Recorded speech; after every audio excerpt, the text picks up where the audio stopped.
In today's video, I'm going to teach you how to use ClickUp Docs Beginner tutorial. First, open your workspace and head to your inbox so you're starting from the main hub. The inbox gives you a clean entry point into your day, and it's a handy place to switch into the Docs area without getting lost in other views. From here, move into the Docs section and click New Doc. This creates a fresh document where you can capture notes, draft plans, or build team knowledge in one place. Give your document a clear descriptive title right at the top so it's easy to find later. Then start typing. You'll see a formatting toolbar that lets you add headings for structure, bold and italic for emphasis, and lists to keep ideas organized. If you prefer speed, try the slash menu by typing a / to insert elements like checklists, dividers, callouts, tables, or code blocks. Use headings to break your content into sections, and insert a table if you need to track simple data or responsibilities. If you're drafting procedures or meeting notes, checklists and callouts, make key steps stand out. Keep paragraphs short and scannable, and don't forget you can drag and drop blocks to quickly reorder your content as your ideas evolve.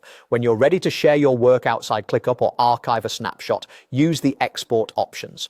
Open the More or Export menu in the top right of the doc, then choose the format that fits your need. PDF gives you a fixed layout that's reliable for sharing. HTML is great when you want a lightweight, web-friendly version. Markdown is ideal if you'll paste the content into developer tools or static site generators. You can also select Print to send a clean copy to paper or a virtual PDF printer. Before exporting or printing, skim your headings and spacing so the final output looks professional.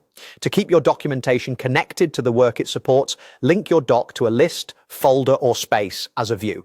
Open the list, folder, or space where your tasks live. Click the three-dot menu to customize the view's columns, then add a new column and choose the option to link a document. Select the doc you just created. You'll now see your document directly alongside your tasks, making it easy to reference requirements, notes, or guidelines without switching tabs. That's it. You've created a doc, formatted it clearly, exported it when needed, and linked it to the work it supports. Save your doc, and you're ready to use ClickUp Docs with confidence.